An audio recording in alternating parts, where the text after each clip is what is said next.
गुरु ब्रह्म महिमालिक शरण, गुरु ब्रह्म महिमालिक शरण, गुरु ब्रह्म महिमालिक शरण।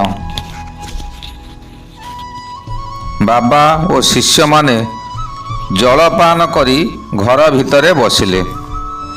ଯେଉଁ ଗ୍ରାମବାସୀ ମାନେ ଥିଲେ ସମସ୍ତେ ଘର ଭିତରେ ବସିଲେ। ବାବା ପୁଣି ଆରମ୍ଭ କଲେ, କହିଲେ ନୀର ମା କହିଥିଲେ ଧର୍ମ ତ ଗୋଟାଏ, ଉଚ୍ଚ ନିଚ କାହିଁକି? ନୀର ବାପା କହିଲେ ତମେ ଯାହା କହିଲ ମୁଁ ସବୁ କହୁଛି ଶୁଣ। ସେମାନେ ସନ୍ନ୍ୟାସ ପନ୍ଥା ଅବଲମ୍ବନ କରିଥିବାରୁ ଗୁରୁ ଆଜ୍ଞା ଅନୁଯାୟୀ ପୋଷାକ ବ୍ୟବହାର କରିବେ। ଯେପରି ଆମ ସ୍କୁଲରେ ପ୍ରତ୍ୟେକ ଶ୍ରେଣୀ ସକାଶେ ପାଠ୍ୟ ପୁସ୍ତକମାନ ଅଲଗା ଅଲଗା ଓ ବିଭିନ୍ନ ପ୍ରକାରର ବ୍ୟବହାର କରାଯାଉଛି, ସେହିପରି ସନ୍ନ୍ୟାସ ପନ୍ଥାରେ ଯାଉଥିବା ବ୍ୟକ୍ତି ତାଙ୍କ ଗୁରୁଙ୍କ ନିର୍ଦ୍ଦେଶରେ ପୋଷାକ ପିନ୍ଧିବେ। ଏହାଦ୍ୱାରା ତାଙ୍କର ସୋପାନ ପରିଚୟ ଜଣାପଡ଼ିବ। ତେଣୁ ଲଜ୍ଜା ନିବାରଣ ସକାଶେ ବକଳ, ଡୋର କୌପିନ ଓ ବୈରାଗୀ କାଛିଆ ବ୍ୟବହାର କରାଯାଏ। ନୀରମା କହିଲେ ବିଦ୍ୟାଳୟ କଥା ଯାହା କହିଲ, ଶିକ୍ଷକ ଛାତ୍ର ଉଚ୍ଚ ଓ ନୀଚ ଶ୍ରେଣୀ ବିଭାଗରେ ଥାଇପାରେ, କିନ୍ତୁ ବସ୍ତ୍ରଭୂଷଣରେ ତ ଅଲଗା ନାହିଁ, ବରଂ ଧନୀ ଗରିବ ହିସାବରେ ଥାଇପାରେ। ସାଧୁ ସମାଜରେ ତ ସବୁଥିରେ ବିଭିନ୍ନତା ଦେଖାଯାଉଛି। ତେବେ ତାଙ୍କ ସୋପାନକୁ କିପରି ଲକ୍ଷ୍ୟ କରୁଛ? ନୀର ବାପା କହିଲେ ତମେ କ'ଣ ବୁଝିପାରିଲ ନାହିଁ? ଛାତ୍ରମାନେ ପାଠକୁ ଅଧ୍ୟୟନ କରି ଜ୍ଞାନ ଅର୍ଜନ କରନ୍ତି। ବେଶ ପୋଷାକ ଯିଏ ଯେପରି ପିନ୍ଧୁ କିଛି ଫରକ ନଥାଏ। କେବଳ ଯେଉଁ ପାଠ ପଢ଼ାଯାଏ ସେହି ପାଠ ଉପରେ ପରୀକ୍ଷା କରାଯାଏ। କିନ୍ତୁ ସାଧୁ ସମାଜର ସନ୍ନ୍ୟାସୀମାନେ ତ୍ୟାଗ, ସିଦ୍ଧ ତପସ୍ୟା ଦ୍ୱାରା ଇନ୍ଦ୍ରିୟ ସଂଯମ ଓ ବ୍ରହ୍ମଚର୍ଯ୍ୟକୁ ଧରି ଶିକ୍ଷା ଦିଗରେ ଯାହା ନିୟମ ଅଛି ତାହା ସ୍ଥୂଳ ଶରୀରରେ ସାଧନ କରିବାର ବିଧି ରହିଛି। ବସ୍ତ୍ରଭୂଷଣ ଆଦି ସମସ୍ତ ଭୋଗ୍ୟ ପଦାର୍ଥକୁ ସେମାନେ ବର୍ଜନ କରିଛନ୍ତି। ତ୍ୟାଗ ସ୍ୱଭାବକୁ ନେଇ ଶୀତ, ଗ୍ରୀଷ୍ମ, ବର୍ଷା ସାଧନାରେ ସିଦ୍ଧି ନିମିତ୍ତ କ୍ରମେ ଗୁରୁ ଆଜ୍ଞା ସାଧନ ଭଜନକୁ ଧରି ଶିଷ୍ୟମାନେ 5 ହାତ କପା ତୁଳା ନିର୍ମିତ କପଡ଼ା ଓ ସାଧୁମାନେ 1.5 ହାତର କପା ତୁଳାର କପଡ଼ା ବ୍ୟବହାର କରନ୍ତି।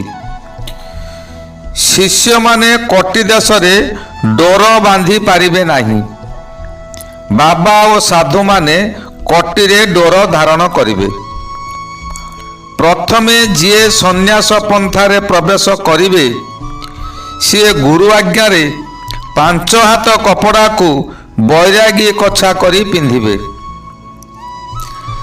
ଯେଉଁମାନେ ତ୍ୟାଗ ଓ ଗୃହ ଉପରୁ ମମତା ତୁଟିଗଲା ବୋଲି ଗୁରୁ ଅନୁଭବ କରିବେ ତାଙ୍କୁ ଇନ୍ଦ୍ରିୟ ସଂଯମତାରେ ପରୀକ୍ଷା କରାଯିବ। ଏହା ଶିଷ୍ୟଙ୍କ ଅଜ୍ଞାତସାରରେ କରାଯାଏ। ଯେପରି ଗୁରୁ ହାଡ଼ିପା ଗୋବିନ୍ଦ ଚନ୍ଦ୍ରକୁ ବାରମ୍ବାର ପରୀକ୍ଷା କରିଥିଲେ। କଥାରେ ଅଛି ଏକ ଆଖି ଆଖି ନୁହେଁ, ଏକ ସାକ୍ଷୀ ସାକ୍ଷୀ ନୁହେଁ। 3 ଥର ପରୀକ୍ଷା କରିବେ। ଏଥିରେ ଥରେ ଯଦି ସଂଯମତାରେ ବିଫଳ ହେଲା ତେବେ ତାର ସାରା ଜୀବନ ସେହି ଶିଷ୍ୟ ହୋଇ ରହିଯିବ, ଆଉ ଉପର ସୋପାନକୁ ଯାଇପାରିବ ନାହିଁ। ଯିଏ 3 ଥରରେ ପାସ୍ କଲା ତାଙ୍କୁ ଜୋରନ୍ଦା ଗାଦିରେ ମାଘ ମେଳା ଶୁକ୍ଳ ଚତୁର୍ଦ୍ଦଶୀରେ ଡୋର କୌପିନି ଦେଇ ସାଧୁ ସମାଜକୁ ଉତ୍ତୀର୍ଣ୍ଣ କରାଯାଏ। ଯାହାକୁ ଡୋର କୌପିନ ଦିଆଯାଏ ତାହାଙ୍କୁ ଗୁରୁ କିମ୍ବା ସିଦ୍ଧ ବାବାଙ୍କ ସହିତ ପଦବ୍ରଜରେ ଦେଶ ଭ୍ରମଣ କରିବାକୁ ପଡ଼େ। ଏକୁଟିଆ କେଉଁଠାକୁ ଛଡ଼ାଯାଏ ନାହିଁ। ଆହୁରି ଗୋଟାଏ କଥା, ସେମାନେ ବରଡ଼ା ଛତା ଧରିପାରିବେ। ଏହାପରେ କିଛି ବର୍ଷ ସିଦ୍ଧ ସାଧୁଙ୍କ ସହିତ ଭ୍ରମଣ କଲା ପରେ ସିଦ୍ଧ ସାଧୁଙ୍କ ସମାଜରେ ଗ୍ରହଣ କରି ନିଆଯାଏ। ନିରମା କହିଲେ, ଆଉ ଗୋଟାଏ ବିଷୟ ବିଦ୍ୟାଳୟରେ ପାଠ ପଢ଼ି ଛାତ୍ରମାନେ କ୍ରମେ କ୍ରମେ ଉତ୍ତୀର୍ଣ୍ଣ ହୁଅନ୍ତି। ପରେ ଅଧ ପାଠ ପଢ଼ି କ'ଣ ତ IAS ନା OS କ'ଣ ଏମିତି ଗୋଟେ ହୁଅନ୍ତି। ସେହି ସାଧୁମାନେ ପ୍ରଥମରୁ ସାଧନ ସୋପାନ ଧରି କିପରି ସିଦ୍ଧି ଜ୍ଞାନ ଲାଭ କଲେ? ନୀର ବାପା କହିଲେ, ତ୍ୟାଗ ବାସନା ହୃଦୟରେ ସ୍ମରି ସନ୍ନ୍ୟାସୀ ହେବା ମାନସରେ ସମସ୍ତଙ୍କ ଠାରୁ ମମତା ବିହୀନ ହୋଇ ଯେଉଁ ବ୍ୟକ୍ତି ଗୃହ ସଂସାର ତ୍ୟାଗ କରି ଆସନ୍ତି ପ୍ରଥମେ ମୁଣ୍ଡନ ହୁଅନ୍ତି।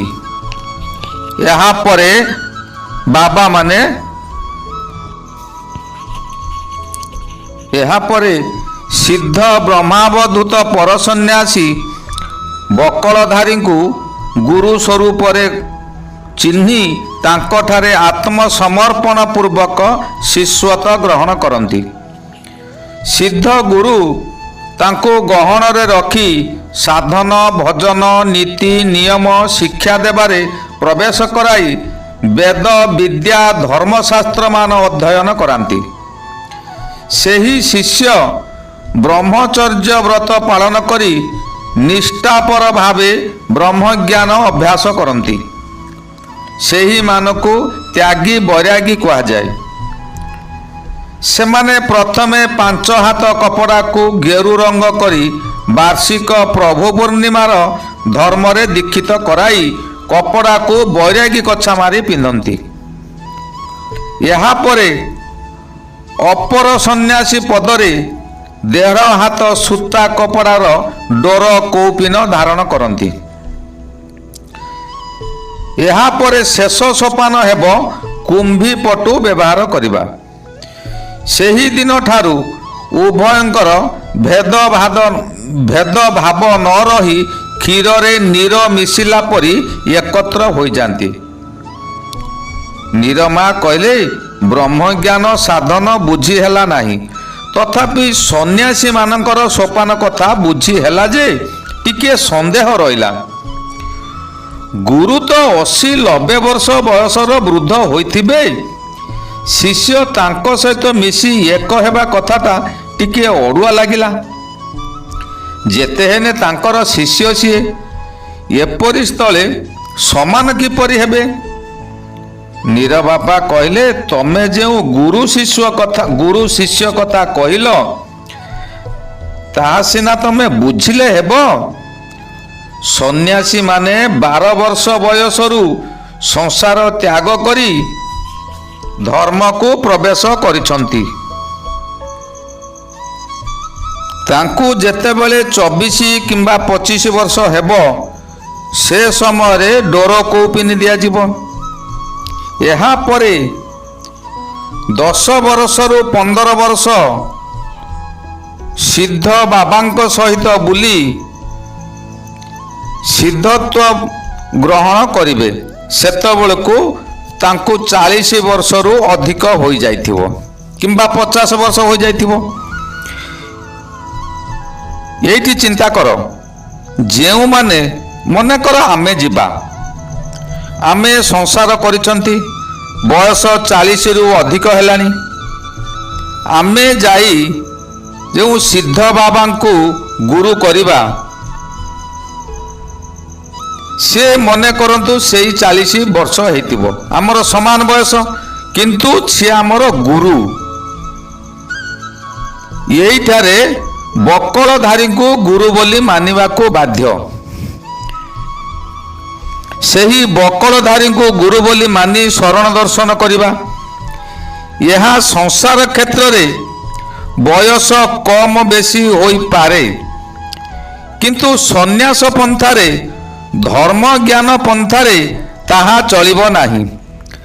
ଆଉ ଗୁରୁ ଶିଷ୍ୟ କଥା କହିଲ ଯେ ସେ କଥା କହୁଛି, ସ୍କୁଲ କଲେଜରେ ଛାତ୍ର ଜଣେ ଅଧ୍ୟାପକଙ୍କ ସମାନ ଜ୍ଞାନ ପାଇଲେ ସିଏ ଅଧ୍ୟାପକ ହୋଇ